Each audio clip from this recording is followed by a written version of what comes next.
Well, at number 4, it would be Hulk Hogan versus the Ultimate Warrior.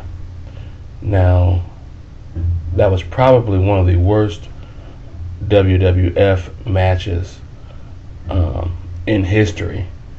But I gotta tell you, I love the result. The indestructible Hulk Hogan finally straight up losing the match for the title.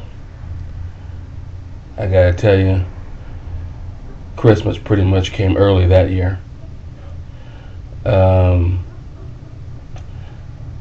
At number 3 would be any combination of former Hulk Hogan friends that ended up turning on him, with pretty much Hogan saying the same thing every time, which was loosely something like, I can't believe you did this to me, Randy. I can't believe you did this to me, Andre. I can't believe you did this to me, Mr. Wonderful.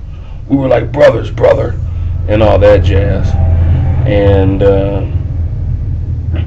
of course, Hogan's always looking like he's about to cry. And so anything where Hogan is turned on,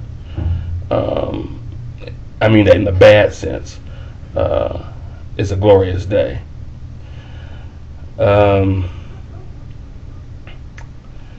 Number 2 would be when he was in WCW and Kevin Nash, Scott Hall, and maybe a couple of others was putting a beat down on Randy Savage, who at that point had become his friend again.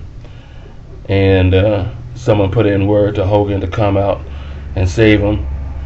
Hogan's walking through the aisle and whatnot, sees his buddy laid out in the ring, and proceeds to go toward the ring. In the meantime, Hall, Nash, and whatever other guys they've gotten together jump on out the ring. Hogan gets in the ring, plays to the crowd, does that arm twirl thing with his hand twisting, going toward his ear, circling every corner to get the audience geeked up, and does a crisscross move across the ring, jumping over Savage. Then he bounces off the other side, and the next thing you know, there's the leg drop on Savage. At that moment, at that brief moment, that was the time I liked Hogan, when he finally turned bad. And it was one of those deals where the hatred that I had felt for him, the thousands in attendance were starting to feel for him, and the millions watching on pay-per-view was starting to feel for him. At no time prior or since have I witnessed so much litter being dumped into the square circle.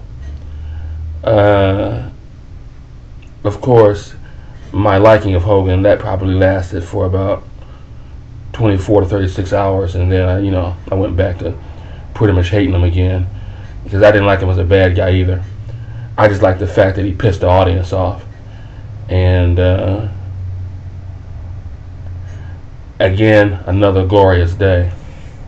But the one that takes the cake, the one that's above everything else, is when he finally had to go up against Brock Lesnar. And I mean, Brock Lesnar flat out embarrassed him. Now, if you want to throw the script out, then it was just the beatdown of beatdowns. There was no Hogan coming back. There was no him being indestructible. None of that stuff.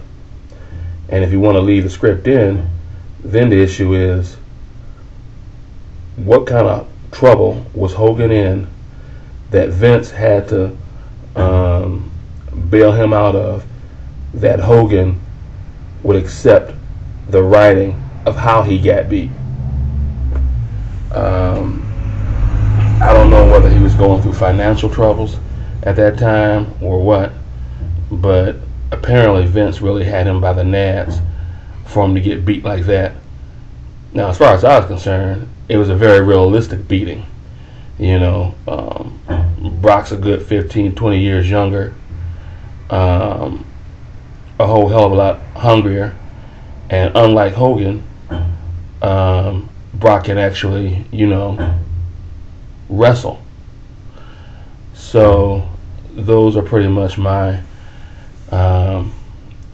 4 favorite Hulk Hogan moments.